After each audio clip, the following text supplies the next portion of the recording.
se a sentença é o sentimento do juiz, eu preciso aprender então que essa sentença ela é dividida em 3 partes. Vamos analisar quais são as partes da sentença. E lembrando sempre que sentença é aquilo que coloca fim ao processo.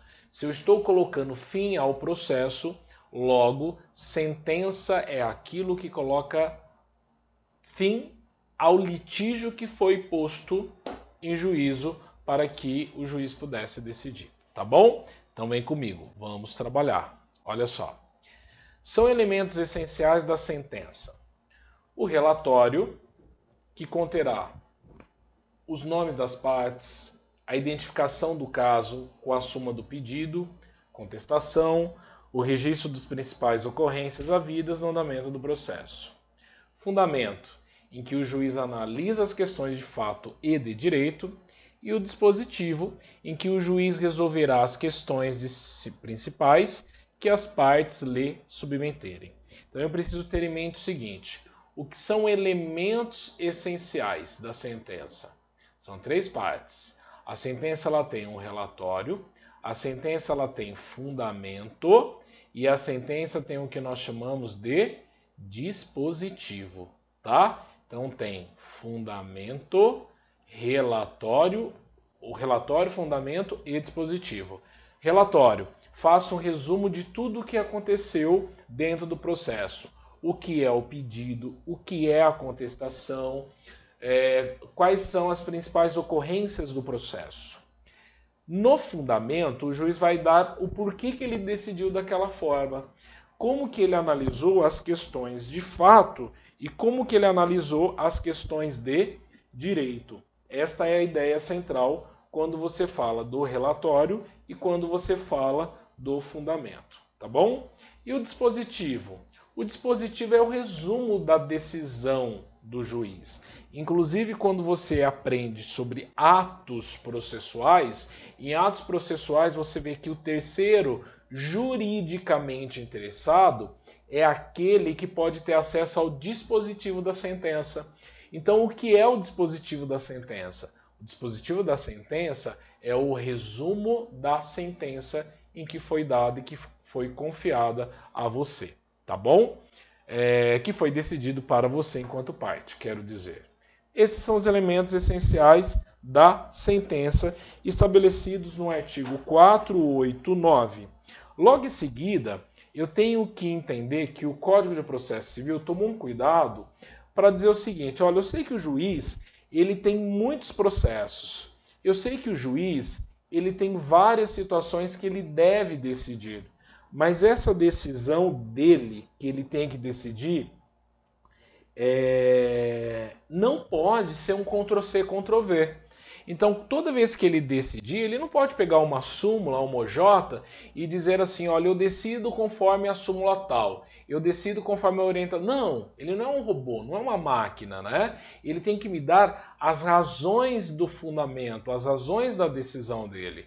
E o parágrafo 1º estabelece isso, que não se considera fundamentada nas seguintes situações. Olha só, toda vez que ele der uma decisão judicial, uma sentença, ou um acórdão, ele não pode se limitar a indicar a reprodução ou a paráfrase de um ato normativo sem explicar sua relação com a causa ou questão decidida. Quer dizer, ele foi lá e parafraseou o que o texto da lei está dizendo. Não pode. Ele tem que dizer o porquê que ele está decidindo daquela forma, tá? Ele não pode também empregar conceitos jurídicos indeterminados. O que seria conceitos jurídicos indeterminados? Estou aplicando esta decisão para que haja paz social. O que é paz social? O que a minha causa tem a ver com esse conceito jurídico indeterminado? Perceberam? Outro conceito, olha que interessante. Invocar motivos que prestariam a justificar qualquer outra decisão. Quer dizer, ele invoca um motivo. Olha, eu decido pelo motivo A, só que ele não diz qual é a decisão do motivo A.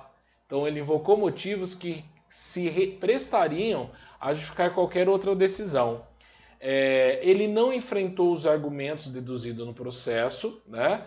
Então quer dizer, eu vou lá e trago para o juiz. Fundamento A, olha, eu tenho direito ao fundamento B, pelo fundamento A, pelo fundamento B e fundamento C. O juiz tem que falar, olha, você não tem direito por este fundamento devido isso e isso. Você não tem direito a este por esse fundamento que você está dizendo, por isso, isso, isso. Nem a este por isso, isso, isso. Tá bom? Ele não pode só ir lá e aplicar precedentes, enunciado de súmula, percebeu? E ele também não pode deixar de seguir aquilo que já está em súmula, jurisprudência ou precedência. Quando que ele pode deixar de aplicar o que está em súmula, em precedência e em jurisprudência? Quando ele demonstrar que aquele caso prático não tem relação, não tem correlação com o assunto que ele está decidindo. Essa é a ideia central. Então ele deixa de seguir o enunciado da súmula, jurisprudência ou precedente invocado pela parte, sem demonstrar a existência de distinção. Esse capítulo que eu estou mostrando a você aqui, que foram seis incisos, eu preciso que você preste muita atenção porque isso é novo. Nós não temos nem questões sobre o assunto, porque ele é novo no Código de Processo Civil e é um assunto que, é claro, nós não temos nem incidência na prova descrevente. Se nós não temos nem incidência dele na prova descrevente, eu preciso tomar cuidado porque pode cair. Porque hoje o juiz ele precisa decidir e ele precisa dizer o porquê que ele decide daquela forma. Tá bom? Tá claro isso a vocês? Espero que sim. Vamos avançar aqui então. Olha que interessante. Quando eu observo o parágrafo 2º, né, já que o parágrafo 1º foi revogado, por isso eu vou direto para o parágrafo 2º. No caso de colisão entre normas, o que seria colisão entre normas? Quando você tem normas que estão colidindo, né? Tome muito cuidado com isso, porque olha só, interessante essa informação que eu vou te dar. Quando você tem colisão de princípios, exemplo, princípio do direito à vida e o princípio ao direito da liberdade de expressão. Nenhum princípio é maior que o outro, mas ele deve ser ponderado. O que é ponderado?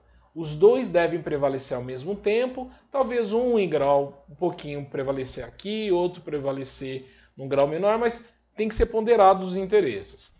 Agora, colisão de normas, a lei A fala isso, a lei B fala aquilo. Eu estou dizendo, não, a lei A vai prevalecer sobre a lei B. Então, colisão entre normas, você não tem ponderação, você tem prevalência. A prevalece sobre B. É essa a ideia central. Então, cuidado quando você lê o parágrafo 2º, porque ele diz que no caso de colisão entre normas, olha que interessante isso. No caso de colisão entre normas, o juiz deve justificar o objeto e os critérios gerais da ponderação efetuada. Mas espera aí, Alex, ele está falando colisão entre as normas e ele mencionou ponderação? Ele mencionou ponderação. Isso aqui é novo também no processo civil, tá? Porque os princípios agora são vetores. E ele tem que enunciar as razões que autorizaram a interferência da norma afastada. Percebeu que a norma foi afastada? Uma delas foi afastada. E as premissas fáticas que fundamentam a conclusão. Então, as premissas fáticas que fundamentam a conclusão. A decisão judicial deve ser interpretada a partir da conjugação de todos os seus elementos em conformidade com o princípio da boa-fé. Tá bom? Então, sempre a boa-fé deve prevalecer. E, por fim, o artigo 490 ele estabelece o quê? Que o juiz resolverá o mérito, acolhendo ou rejeitando no todo ou em parte os pedidos formulados no processo. Em outras palavras, todos os pedidos que há no processo, o juiz deve se manifestar, dizendo isso aqui eu decido com mérito ou isso daqui eu decido sem mérito. Tá certo? Lá no dispositivo ele coloca assim, ó, decido parcialmente o mérito, isso, aquilo. Decido totalmente o mérito, isso, aquilo. Então isso é essencial para a nossa sentença aqui. Beleza? Te espero no próximo vídeo então para darmos continuidade ao nosso capítulo de sentença.